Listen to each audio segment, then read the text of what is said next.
Guys आज मैं आपको बताने वाला हूं कि यूपी ट्रिपल एससी ने जो है लेखपाल का नोटिफिकेशन आउट कर दिया कि किस डेट से किस डेट तक जो है इसका ऑनलाइन फॉर्म जो है सबमिट किया जाएगा। तो चलिए हम शुरू करते हैं। सबसे पहले आपको क्या करना है, अपने फ़ोन में जो है क्रोम ओपन करना है और वहाँ पे टाइप करना है www.sarkariresult.com। ठीक है, तो यहाँ पे ओपन करेंगे तो जैसे आप जाएंगे लेटेस्ट जॉब वाले सेक्शन में, तो यहाँ पे आपको मिल जाएगा। देखिए यूपी ट्रिपल एससी, ये यहाँ पे देख रहे हैं ना, यूपी ट्रिपल एससी करके ये देख रहे हैं, यहाँ पे राजस्व लेखपाल का दिख रहा है। और इसको आप ओपन करेंगे तो यहाँ पे देख रहे हैं कि जो डेट दी हुई है, सबसे नीचे स्क्रॉल करते नीचे नीचे जाएंगे, यहाँ पे जो डेट दी हुई है ये दी है कि 7 तारीख पहला महीना 2022, मतलब कि 7 जनवरी 2022 से ये एप्लीकेशन शुरू होगा। तो यहाँ पे हम इसकी एलिजिबिलिटी की बात करते हैं। तो कुछ लोग कह रहे थे कि इसमें ट्रिपल सी जो है अनिवार्य किया जाएगा, लेकिन यहाँ पे ट्रिपल सी को अनिवार्य नहीं किया गया है। यहाँ पे 10+2 मांगा है और जिसने जो है अभी रिसेंटली पेट का एग्ज़ाम दिया था वही इसके एलिजिबल है। और टोटल जो पोस्ट है 8085 पोस्ट हैं। तो यहाँ पे हम आगे बात करते हैं कि इसमें कौन सी पोस्ट किसके लिए कितनी है। तो देखिए यहाँ पे जनरल कैटेगरी में 3271 पोस्ट है, और फिर हम बात करते हैं ईडब्ल्यूएस में 798 है, और ओबीसी के लिए 2174 है, और एससी के लिए 1690 पोस्ट है। वहीं पे एसटी की बात करें तो एसटी के लिए 152 पोस्ट है, तो टोटल 8085 पोस्ट है। ठीक है, तो चलिए हम एक बार इसमें इसके नोटिफिकेशन पर नज़र डाल लेते हैं। तो ये जो है 7 तारीख को एक्टिवेट होगी, मतलब कि जो एप्लीकेशन का सबमिशन होगा वो 7 जनवरी 2022 से शुरू हो जाएगा। अब चलिए हम बात करते हैं कि यहाँ पे नोटिफिकेशन में क्या क्या दिया है। तो यहाँ पे देखिए ये यहाँ पे लिखा हुआ है कि ऑनलाइन आवेदन शुल्क जमा करने की प्रारंभ होने वाली जो तिथि है वो 7 जनवरी 2022 है, और जो अंतिम तिथि है वो 28/1/2022 है। उसके बाद ये देखिए, ये पेमेंट करने की, ऑनलाइन आवेदन और शुल्क जमा करने की जो आवेदन सबमिट करने की तिथि है वो 28/1/2022 है। वहीं पे उसमें अगर किसी प्रकार का संशोधन करना है, जो हमारा एप्लीकेशन फॉर्म होगा उसमें किस प्रकार का संशोधन करना होगा, तो उसकी जो लास्ट डेट है वो 4 फरवरी 2022 है। तो यहाँ पे हम आगे बात करते हैं। देखिए इसमें लिखा हुआ है कि विशेष कथन उपरोक्त विज्ञापन के सापेक्ष आवेदन व फीस जमा करने की अंतिम तिथि 28/1/2022 तक है। इस तिथि के बाद कोई आवेदन स्वीकार नहीं होगी। आवेदक अपने आवेदन का प्रिंट आउट तब तक नहीं निकाल सकेगा जब तक कि उसकी फ़ीस का समायोजन बैंक द्वारा नहीं कर दिया। मीन्स आप ऑनलाइन पेमेंट करते हैं तो जब तक उसका वेरिफिकेशन बैंक द्वारा, या फिर कह सकते हैं सेटलमेंट जब तक बैंक द्वारा नहीं किया जाएगा तब तक आप उसका जो है एप्लीकेशन फॉर्म का जो है प्रिंट आउट नहीं निकाल सकते हैं। फिर आगे लिखा हुआ, अतः अभ्यर्थी द्वारा बैंक से शुल्क का समायोजन 28/1/2022 तक अथवा उसके पश्चात विलंबतम 7 दिवस के अंदर अर्थात 4/2/2022 तक अनिवार्य रूप से करा लिया जाए। इस अवधि में अभ्यर्थी अपने आवेदन में अनुमन्य विवरण को संशोधित भी कर सकता है। मतलब कि यहाँ पे 28/1/2022 तक अथवा उसके बाद 7 दिन का समय दिया गया है। ये 7 दिन का समय 4/2/2022 तक है। ठीक है, और इस अवधि में हम उसको जो है किसी प्रकार का उसमें अगर हमको रिफॉर्म करना होगा, किसी प्रकार का अपडेट करना होगा तो हम कर सकते हैं उसमें। अब देखिए ये जो परीक्षा है, तो जिसने जो है सबसे पहले पेट क्वालिफाई किया था, जो स्कोर कार्ड आया है, तो अभी इसमें बताया जाएगा कि किसके लिए कितना नंबर जो है इसमें कंपलसरी है। तो यहाँ पे देखिए ऑनलाइन आवेदन करने वाले अभ्यर्थियों के लिए आवश्यक सूचना। तो देखिए एक सूचना दी हुई है कि इस विज्ञापन के अंतर्गत आवेदन करने हेतु ऑनलाइन आवेदन पद्धति लागू है। अन्य किसी माध्यम से आवेदन स्वीकार नहीं किए जाएंगे। आवेदन आयोग की वेबसाइट uptripplesc.gov.in के माध्यम से आवेदन कर सकते हैं। देखिए आप यहाँ पे सरकारी रिजल्ट के माध्यम से जाएंगे तो सीधे आपको वहाँ पे रिडायरेक्ट कर दिया जाएगा यूपी ट्रिपल एससी की साइट पे, तो वहाँ से आप आवेदन कर सकते हैं। सबसे पहले यहाँ पे ध्यान देना है कि आपको किसी भी प्रकार के झांसे में नहीं आना है कि ये जो है ऑफलाइन जमा कर दीजिए यहाँ पे हो जाएगा, तो ऐसा नहीं करना। सारी जो आपकी प्रक्रिया है वो सारी ऑनलाइन की गई है। अब देखिए आवेदन की जो प्रक्रिया है वो कैसी रहेगी, तो इसके बारे में हम आपको बता रहे हैं। तो देखिए यहाँ पे अभ्यर्थियों से अपेक्षा की जाती है कि विज्ञापन को सावधानीपूर्वक पढ़ें और भली भांति समझ लें कि वे विज्ञापित पद हेतु वांछित अनिवार्यता, अर्हता व अन्य अर्हता धारित करते हैं तथा निर्धारित आयु सीमा के अंतर्गत आते हैं। मतलब कि जो यहाँ पे शैक्षिक योग्यता है और जो और भी कुछ क्राइटेरिया जो निर्धारित की गई है उन सबको आपको चेक कर लेना, उसके बाद भरना है। तो चलिए हम बात करते हैं कि सबसे पहले इसमें क्या करना है। प्रारंभिक अर्हता परीक्षा के रजिस्ट्रेशन नंबर के साथ अभ्यर्थी का प्रमाणीकरण लॉगिन।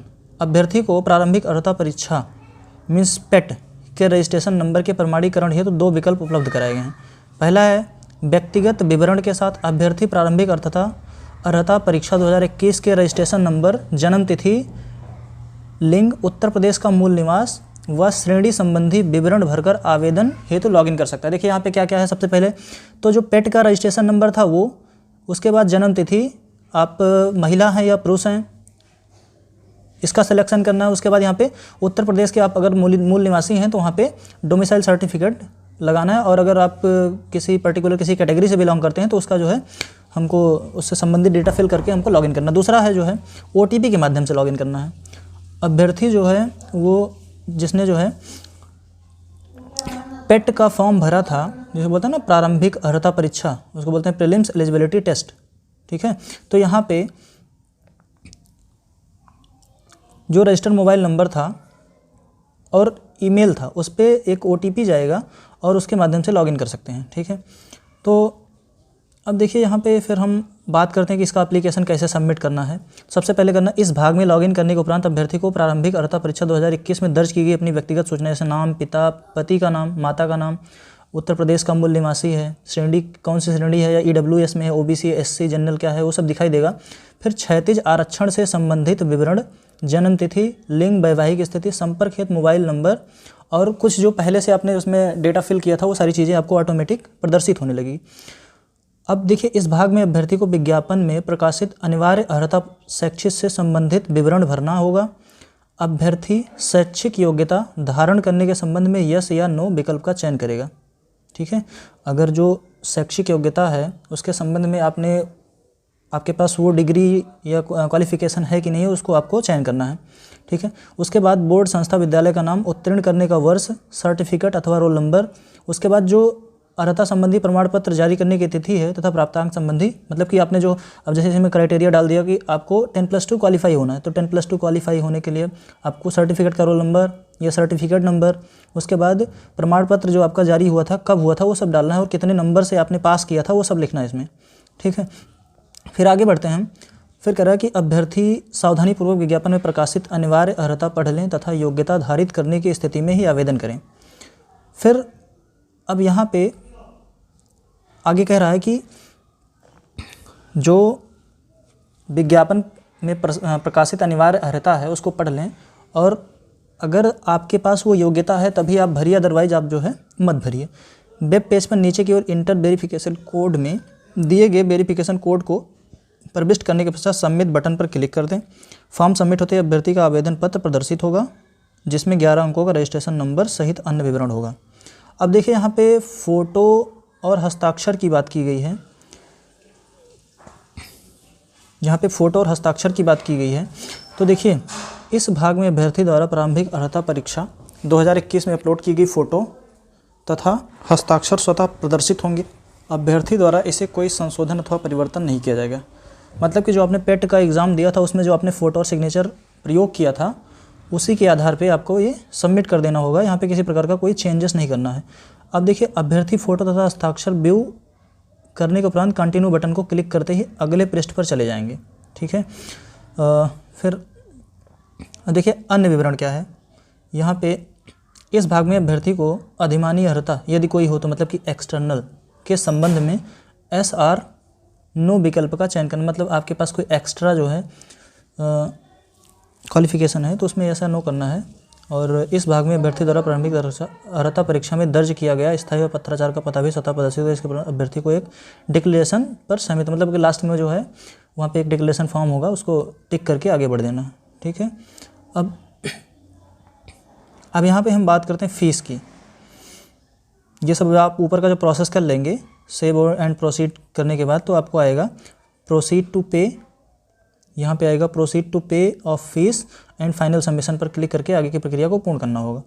तो यहाँ पे आपको क्या करना है, सबसे पहले आप जाएंगे credit card, debit card, internet banking या SBI के ई चालान, मतलब कि आप ई चालान जनरेट करके उसको बैंक में जाके जमा कर सकते हैं।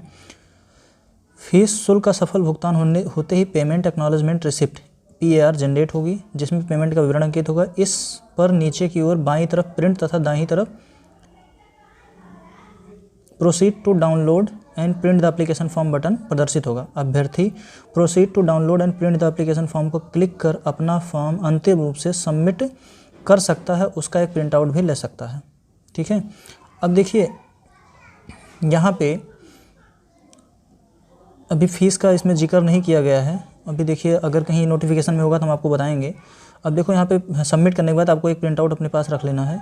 ई चालान के माध्यम से फीस शुल्क भुगतान करने हेतु यहाँ पे क्या करना है, अभ्यर्थी को SBI का ई चालान डाउनलोड कर SBI की किसी भी शाखा में जाकर निर्धारित फीस शुल्क का भुगतान करना, मतलब जितनी फ़ीस उन्होंने कंपलसरी की है उतना जाके बैंक में जमा कर देना है। और उसके बाद क्या करना है, एप्लीकेंट सेगमेंट के अंतर्गत अपडेट और transaction ID bye double verification mode के माध्यम से आवश्यक विवरण, मतलब आप बैंक से जाएंगे तो वहाँ पे आपको एक जनरल नंबर मिलता है, वो जनरल नंबर लाके आपको अपने लॉगिन पे फिल करके उसके बाद क्या करना है, वेरिफिकेशन करना है। उसके बाद फिर क्या होगा, अब आगे का प्रोसेस कंप्लीट कर पाए। अब देखिए यहाँ पे क्या करें, यदि किसी कारण से अभ्यर्थी निर्धारित शुल्क का भुगतान नहीं कर पाता तो वो फीस शुल्क जमा करने की अवधि में मुख्य पृष्ठ पर एप्लीकेंट सेगमेंट के अंतर्गत दिए गए फीस डिपॉजिट पर क्लिक कर credit card, debit card, internet banking या SBI के चालान के माध्यम से वेबसाइट पर दिए गए निर्देशों पर निर्धारित फीस शुल्क का भुगतान कर सकता है। अभ्यर्थी उपर्युक्त के अतिरिक्त एप्लीकेंट सेगमेंट के अंतर्गत दिए गए एप्लीकेंट्स डैशबोर्ड पर जाकर पेट रजिस्ट्रेशन के माध्यम से भी लॉगिन कर फीस शुल्क का भुगतान कर सकता है। अभ्यर्थी फीस शुल्क जमा करने के निर्धारित अंतिम तिथि के उपरांत फीस शुल्क जमा नहीं कर पाएगा और न ही आवेदन सबमिट कर सकता। मतलब कि जो अंतिम तिथि रखी गई है अगर वो एक बार आउट हो गई तो आप जो है न तो फीस जमा कर पाएंगे और न ही आपका एप्लीकेशन फॉर्म जो है सबमिट होगा। तो अब देखिए यहाँ पे दे दिया गया है कि फ़ीस कितनी रखी गई है। ये तो आज देख के बड़ा आश्चर्य हो रहा है कि उत्तर प्रदेश सरकार ने जो है इतनी कम फीस रखी है। अब देखिए सामान्य वर्ग के लिए 25 रुपये फीस शुल्क प्लस 25 रुपये, अन्य पिछड़ा वर्ग के लिए 25 रुपये, उसके बाद अनुसूचित जाति के लिए भी 25 ही रुपये रखा है। और मतलब सबके लिए उन्होंने जो फ़ीस रखी है ऑनलाइन प्रक्रिया फ़ीस शुल्क सबके लिए 25 रुपये ही रखी है। ठीक है, अब यहाँ पे हम आगे बात करते हैं कि तो इसी टाइप को आपको करना है आप आज के लिए। तो बाकी जब ऑनलाइन शुरू होगा तो हम एक बार एक वीडियो और बना देंगे कि आपको फॉर्म भरना कैसे है, फिर आप उसको आसानी से भर पाएंगे। तब तक के लिए आप हमारे YouTube चैनल से बने रहिए। और हाँ, जो हमारे चैनल से नए हों वो जो है हमारे चैनल को सब्सक्राइब कर लें ताकि